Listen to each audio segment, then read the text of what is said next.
It's no secret that a lot of care and effort went into the creation of Red Dead Redemption 2, and part of the reason why that's so obvious is the level of detail evident in every element.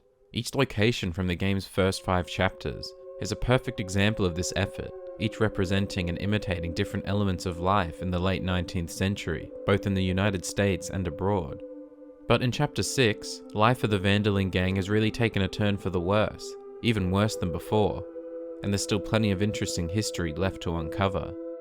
So let's take a look at the real history of Red Dead Redemption 2. This video is sponsored by Raid Shadow Legends. Now, if you're anything like me, you've heard a lot about Raid Shadow Legends, but hadn't yet taken the time to see it in action. Well, I recently decided to dive in, and I have to say, I was surprised by the results. There are several options for characters, over 600 champions to choose from. Each champion has a history within the game world, each coming from unique factions. One such faction is the High Elves, whose homeland has been around for thousands of years. Despite surviving the fall of the Lizardman Empire, helping the humans form civilizations, and defeating the Orcs when they attacked the continent, the Elves almost fell in a civil war, caused by the manipulation of the Lord of Darkness. However, their homeland survived and remains as strong as ever. Okay, look, I can't verify the historical accuracy of that story, but it's a cool fantasy story nonetheless. There's a lot happening in Raid this month. They're adding 5 new champions, overhauling the champion vault, and running a series of summer splash events for the whole month, where you can get your hands on new skins for everyone's favorite dwarf, Trunda. And now's the time to get into the game, with the ultimate Death Knight right around the corner. If you're interested in finding out more, you can click the link in the description or scan the QR code on the screen and get unique bonuses worth $30. That's a free epic champion, 200k silver, an energy refill, XP boost, and ancient shard, all waiting for you right here. Just click the link in the description. Unfortunately, the chaos of Chapter 6 begins in its very first moments. Coughing uncontrollably, Arthur passes out in the streets of Saint Denis, and a kind stranger wakes him and directs him to the doctor's office. Dr. Joseph R. Barnes, the city's physician and surgeon. This name could of course be a simple coincidence, but it would be unsurprising if it was inspired by Joseph K. Barnes, a physician who served as a 12th Surgeon General of the US Army in the 19th century, and who attended the deathbed of President Abraham Lincoln and oversaw his autopsy, and later served in the chamber of the dying President James A. Garfield for several weeks. Inside Barnes's office are a few things of note. For example, the eye chart, known as the Snellen chart, which was developed by Dutch ophthalmologist Herman Snellen and published in 1862. There's also the radiator, the history of which is a little contentious but dates back to around the 1840s or 50s. The design closest to the model seen today, as well as the one in the game, is known as the Bundy loop, introduced by Nelson H. Bundy in 1872. Once inside, the doctor uses some tools to diagnose Arthur. First is his stethoscope, a tool first invented by René Laennec in Paris, France in 1816, because he was not comfortable placing his ear directly onto a woman's chest. The binaural stethoscope was invented by Irish physician Arthur Leard in 1851, and perfected by George Philip Cammon in 1852 for commercial production, so its inclusion here is entirely unsurprising. Say ah. When doctors do this, they're often looking for discoloration or swelling in the mouth or throat, which is likely the case here. Early versions of tongue depressors were made from redwood, balsa, and pine woods, and around the Civil War, some were also made of metal. Unfortunately, the news from the doctor is not good. You got tuberculosis. Really sorry for you, son. It's a hell of a thing. Sadly, he's right. In the 19th century, tuberculosis killed about a quarter of the adult population of Europe. By the late 19th century, around 70 to 90% of urban populations in Northern America and Europe were infected with the bacteria that causes tuberculosis, and 80% of those who developed active TB died of it. Interestingly, one physician who was dedicated to studying tuberculosis was René Laennec, inventor of the stethoscope, who died at the age of 45 after contracting the disease while studying infected bodies and contagious patients. The disease was first discovered to be contagious in 1869. Sadly, the first vaccines were only developed in the early 20th century, first used on humans in 1921, over 2 decades after the events of the game. Now, the best thing is rest.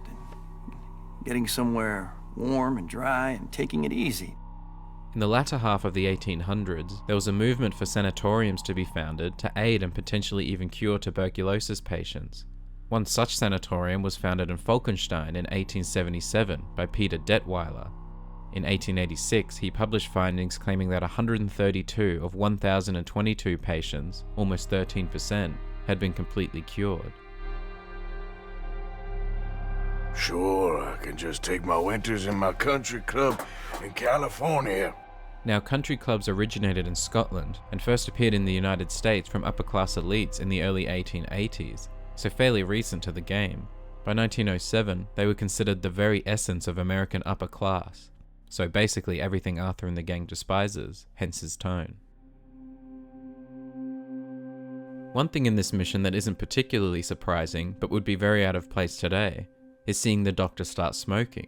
This is not only inappropriate in a doctor's office, let alone in front of a patient, but directly in front of a tuberculosis patient is particularly inappropriate considering the established connection between tobacco smoking and tuberculosis. Of course, some physicians in the United States once pitched cigarettes as being able to improve one's health. It wasn't until 1912 when a link between cigarette smoking and lung cancer was established, and this was mostly anecdotal. It would take until the 1930s, 40s, and 50s for the first major studies to be completed, leading to clear evidence that smoking, of course, causes serious health damage, not improvements. Before Arthur leaves, the doctor gives him a quick boost. Let me get you a little bit more energy today. The first successful injection using a hypodermic needle is generally credited to Irish physician Francis Rhind in Dublin in 1844, so its inclusion here certainly makes sense. As for what's actually inside the needle, at the end of the day it could be any number of things, but the most common theories appear to be morphine or cocaine. Historically speaking, morphine makes sense. It was first isolated in the very early 1800s, marketed commercially from 1827, and became widely used around the 1850s after the invention of the hypodermic syringe. However, morphine is mostly used for pain, not for energy, so cocaine is the likely suspect here. The leaves of Erythroxylon coca, a plant that contains alkaloids including cocaine, have been chewed by the indigenous peoples of South America for over 1,000 years. But cocaine itself was first isolated in 1855.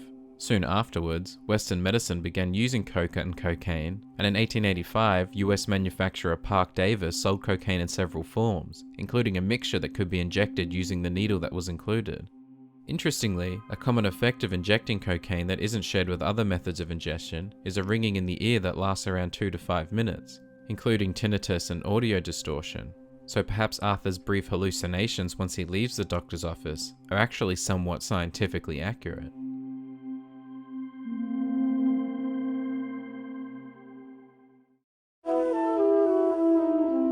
In the next mission, Arthur meets Sadie at Doyle's Tavern.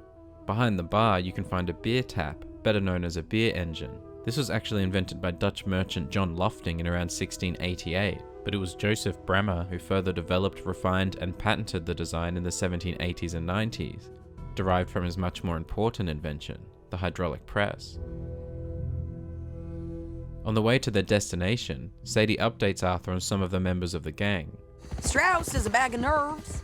This phrase originates around this time, in the late 1800s.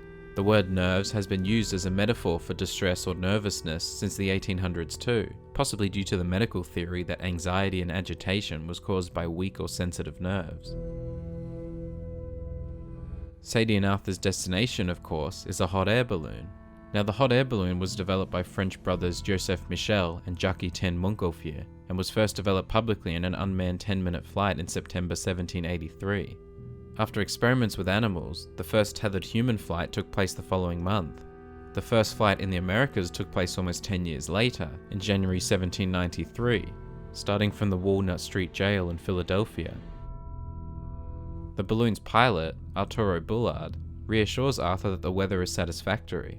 It's a nice, fresh day for flying, sir. A day like today, and Icarus would have made it across the sea. Of course, he's referring to the Greek mythological tale of Icarus and his father Daedalus, who attempted to escape Crete using wings that Daedalus had constructed from feathers and wax. However, despite Daedalus's instructions, Icarus flew too close to the sun, causing the wax in his wings to melt. He fell out of the sky and into the sea, where he drowned. Well, ain't she coming? Well, women can't fly, sir. Are you insane? They can't. Oh, no, sir. It does terrible damage to them, to the vapors. Unsurprisingly, Arturo isn't alone in his thinking. Vapors were a mental and physical condition commonly attributed to women in the 18th and 19th centuries, with symptoms including fainting, dizziness, and mood instability. They were named as such because they were thought to have been caused by vapors radiating from the uterus. It was taken so seriously that it was clinically studied as a disease and treated with innovative therapies, some of which included herbs, sex, and sexual abstinence, because that makes sense. Of course, it wouldn't be a proper Red Dead mission without some interesting sayings, and Arturo is certainly not short of them. Ah, a very nice woman. And no shrinking violet. An early example of this phrase in print is in the Pennsylvania newspaper the Titusville Herald in November 1870, so almost 30 years prior to this. Variety is the very spice of life, as they say. Or is it, though? Did you know they locked up the man who wrote that in a mental asylum? Surprisingly, he's not wrong, though the man in question was locked up before writing it. After 3 suicide attempts and suffering a period of insanity and depression, English poet William Cowper was sent to Nathaniel Cotton's asylum around 1763. Over 20 years later, in 1785, his poem The Task was published, containing the phrase, "Variety's the spice of life," that gives it all its flavour.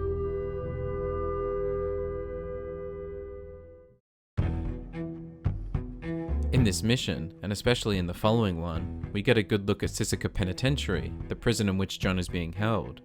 This could really be inspired by any number of prisons, and in reality it probably is, taking elements from several different ones.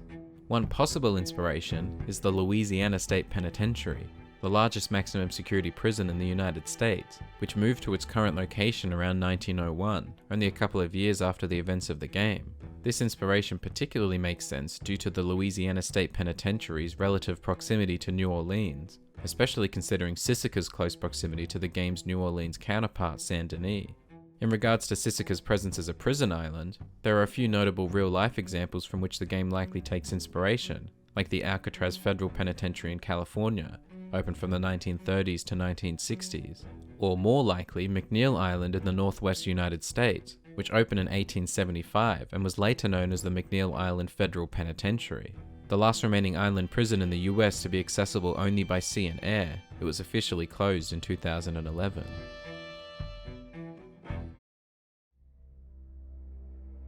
In one of the next missions, Dutch shares Micah's concerns. Micah reckons there's a rat. The meaning of rat as someone who abandons their associates for personal advantage apparently originated around the 1620s, based on the belief that rats typically leave a ship that is about to sink or a house about to fall. In 1870, a slang dictionary defined rat as a sneak, an informer, a turncoat, one who changes his party for interest, so much closer to the meaning intended here. In this mission, Dutch and Arthur overhear a conversation between Leviticus Cornwall and Mr. Didsbury about the mines. What's all this about strikes? A strike in this area around this time is completely unsurprising. The 19th and 20th centuries saw several successful and unsuccessful miners' strikes. One of the most successful was in Colorado in 1894, the only time in US history when a state militia was called out in support of striking workers, which led to a major victory and the formation of 54 local unions. Another successful one was in Pennsylvania in 1902, involving over 100,000 people and leading to 8 deaths in total. This strike, the first labor dispute in which the federal government and President Roosevelt intervened as an arbitrator, led to a 9-hour workday reduced from 10 and a 10% wage increase, so this one in Annesburg is entirely fitting at this time. It's the wages. Folk feel that you... Feel? Business doesn't give 2 figs about feelings, sir, not 2 figs. This is an interesting phrase. The word fig, used to mean something unimportant, dates all the way back to 1450. Not worth a fig dates to 1600, while care a fig was first printed in 1632, and give a fig in 1634, so it was already in use for quite some time by this point. It's a nonsense that will bring a plague on both our houses. Unsurprisingly, another Romeo and Juliet reference, this time to Mercutio's death in Act 3, Scene 1. Dutch, apparently not a fan of Shakespeare, shoots and kills Cornwall. Of course, Cornwall's character appears to be inspired by several different rich businessmen of this era, and while they all died at various different ages for several different reasons, intestinal disorder at 61, heart failure at 69, exhaustion at 82, pneumonia at 83, and arteriosclerosis at 97, None died to a bullet to the chest.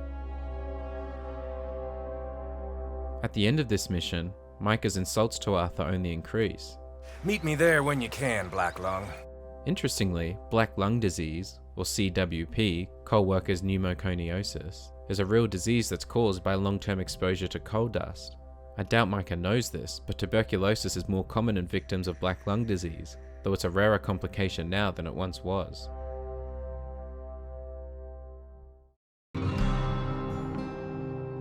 In one of the next missions, Arthur and Bill rob a stagecoach of dynamite in Van Horn. Now Van Horn appears to be based on Natchez, Mississippi, specifically the Under the Hill area, which in 1810 was described as a place that, for the size of it, there is not, perhaps in the world, a more dissipated spot.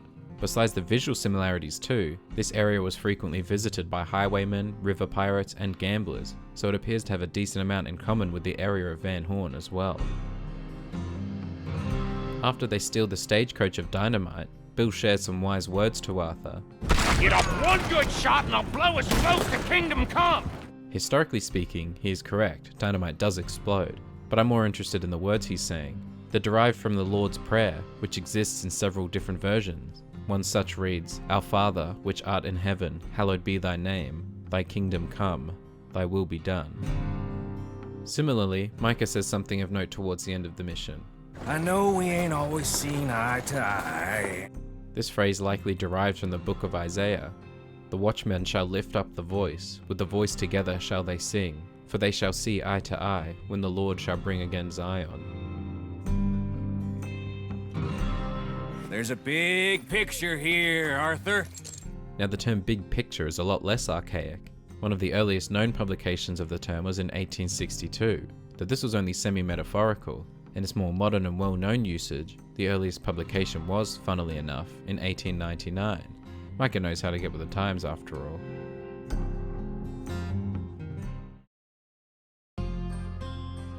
Before we start to move into the intense conclusion of this chapter, we've got a few missions to complete for people around camp, as well as some we've met along the way. First up, of course, is Strauss, who sends us to collect a debt from J. John Weathers, a deserter of the US Army. During the Civil War, both sides had problems with desertion. The Union Army saw about 278,000 desertions from around 2.1 million men, and the Confederate Army saw at least 100,000 desertions from its 1 million men. The Confederate policies were particularly severe. For example, in August 1862, to maintain discipline in the troops, General Stonewall Jackson approved 3 executions for desertion, rejecting the pleas from the men's commander that they be spared. On both sides of the war, around 1/3 of deserters later returned, either voluntarily or after being arrested and sent back. In regards to being killed for desertion, as is clearly being attempted with J. John Weathers here, well, only one person was ever officially court-martialed and executed for desertion after the Civil War, Eddie Slovic in 1945, the only one of the 49 death sentences given during the Second World War to be carried out. That being said, in the game the attempted execution of Weathers may not have been an official command, nor was it successful, so it's not necessarily inaccurate. At some point during this chapter, Arthur receives a letter from Penelope Braithwaite. I will of course pay you handsomely for your troubles. Interestingly, when the word handsome was first recorded in the mid-15th century as hondsome, it had the now obsolete meaning easy to handle. About 100 years later in the mid-16th century, it began to mean convenient, handy, suitable, also obsolete, before generous, noble, magnanimous. By the end of the 16th century, it began to mean the more modern having an attractive appearance, as well as fairly large and considerable, as can be used in reference to money, as Penelope uses it here.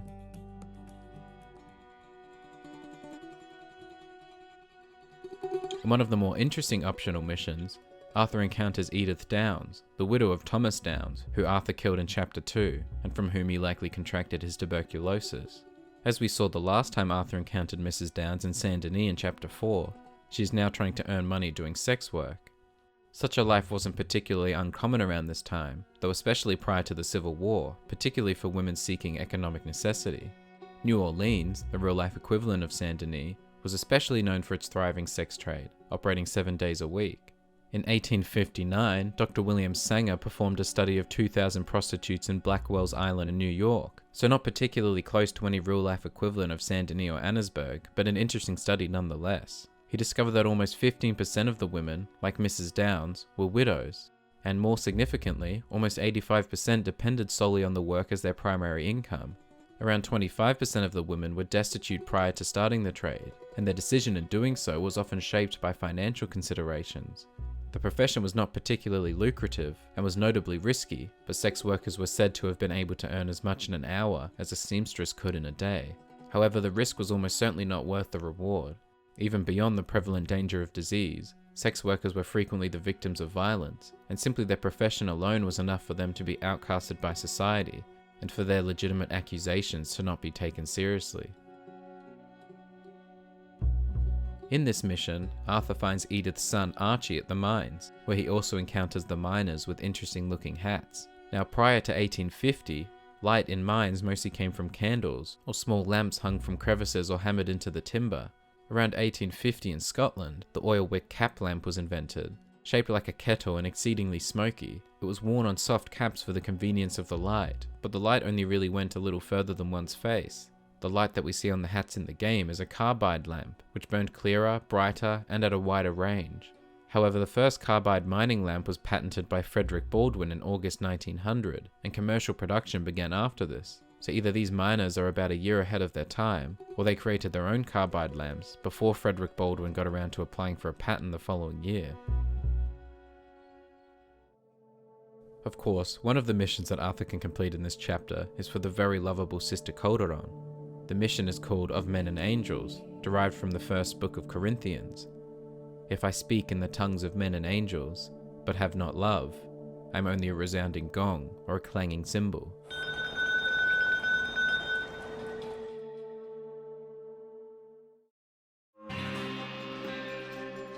As if life for the Van der Linde gang couldn't get any worse, camping in an abandoned cave, constantly on the run from the law, and members dropping like flies, in Chapter 6, it somehow has gotten worse. Arthur has tuberculosis, but he's not ready to give up just yet. He's got more work to do, more life to live, and more history to uncover.